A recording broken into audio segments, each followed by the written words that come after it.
대한민국이라는 이런 위기감은 항상 있었다고 생각합니다. 오늘날의 이 대한민국 국회가 있을 수 없는 국회라고 보여집니다. 이것을 총체적으로 보면은 지난 한 19세기 말 국민국가가 만들어지는 그 경쟁을 하기 시작한 이후에 한국이 세계 어느 나라보다도 총체적 발전을 했고 또 위기를 극복한 점에서는 MVP가 아니라 이렇게 저는 항상 생각을 하고 있습니다. 제일 야당의 문제는 이념의 문제입니다. 이 계급투쟁론적 역사관과 가치관을 가진 사람들이 주도권을 잡고 있다는 사실이죠.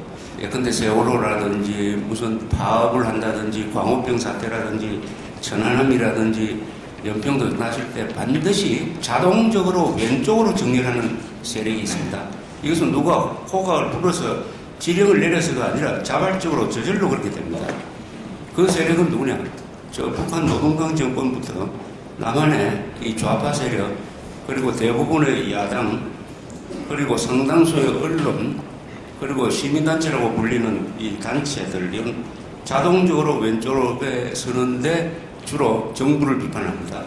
국가를 비판하고 국군을 비판하고 법치를 무시하는 이런 행동을 합니다. 그 행동을 하도록 하는 그 공통점은 이 세계관을 또는 인생을 계급투쟁론적 가치관에서 보기 때문이죠. 여당은 이 대한민국의 헌법적 가치에 대한 확신이 약하다 이렇게 저는 봅니다. 우리는 반공자유민주주의에 대한 이념적 확신을 가져야 생존할 수 있는 조건이 있습니다. 반공자유민주주의에 대한 확신이 약한 것이 오늘날 여당의 근원적 문제가 아니냐 이렇게 생각이 됩니다. 따라서 자연스럽게 이 종북 좌파의 전략과 본질에 대한 인식이 아니하다. 새누리당에 대한 불만은 흔히 웰빙 기회주의적 형태를 보인다. 이런 식으로 우리가 표현해 왔습니다. 한국은 어떻게 보면 보수정은 있는데 보수 정당은 없는 게 아니냐 하는 그런 생각이 들 정도입니다. 국회 해산론이라는 이런 이야기가 나오고 있는데 정상적인 국가에서는 있을 수 없는 말이 큰 지지를 받고 있다는 것은 이 국민적인 불만이 축적되고 있다는 그런 것이 아니냐 생각이 듭니다. 여야가 자체 혁신 경쟁을 벌이고 있는데 그 정도로서 과연 이 국민적인 불만을 만족시킬 수 있을지 정상적인 정치판이라면 이건 해천 모여식으로 판짜기를 새로 해야 될 그런 상황인데 저는 이런 점에서 하나의 대안을 제시하려고 합니다.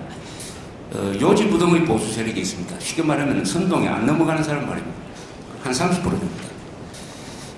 그 보수적 성향을 가지고 있으면서도 가끔 선동에 넘어가는 세력이 또 한 30% 정도 있습니다.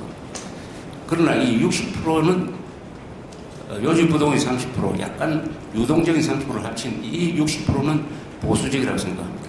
그런데 이 60%의 보수층을 대변하는 정당이 있느냐? 없다고 생각합니다.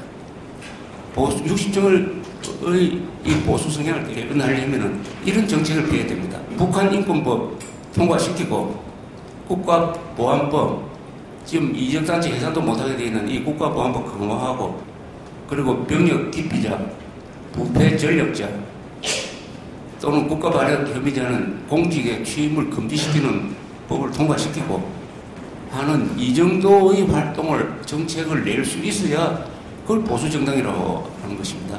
이 60%, 그중에 특히 이 30%의 요지부동의 이 보수층을 대변할 수 있는 정당, 저는 선명 우파 정당이라고 이름 붙였습니다만 이 정당이 이제는 하나 만들어져야 될 시점이 아니냐 이렇게 생각됩니다. 이 정당이 한 10%의 지지를 받아가 국회 의석을 한 10개 정도만 가지더라도 한국 정치를 정상화시키는데 아주 좋은 향도자 역할을 할 수 있지 않을까 이렇게 저는 생각하고 있습니다. 박근혜 대통령이 국사교육을 강화하라고 했는데 실제로는 반국가적 교육 강화로 귀착되고 말았습니다. 그러니까 대통령의 말이 완전히 이게 소매치기 당하고 말았습니다. 우리 한국사 교과서는 해결 방법은 일단은 국정으로 다시 반환하는 게 좋다고 생각을 합니다. 그런 점에서 국정으로 전환하고 이 좌편향된 국사학자들 또는 교사들이 이걸 집필하지 못하도록 해야 됩니다. 그러려면은 이 교과서 집필의 그 자격을 넓혀야 됩니다. 현대사라는 것은 여러 사람들이 같이 만들었기 때문에 기업인도 군인도 집필에 다 참여하고 정치학자에 참여하고 그래서 이 국사학자로부터 교과서 집필의 교과서 왜곡의 독점적 권한을 빼앗아야 됩니다. 저는 지금이 이 국민들이 가지고 있는 이 불만을 모아서 선명한 헌법적 가치에 기초한 힘이 모아져야 되는 것이 아닌가 이렇게 생각합니다. 감사합니다. 네, 감사합니다.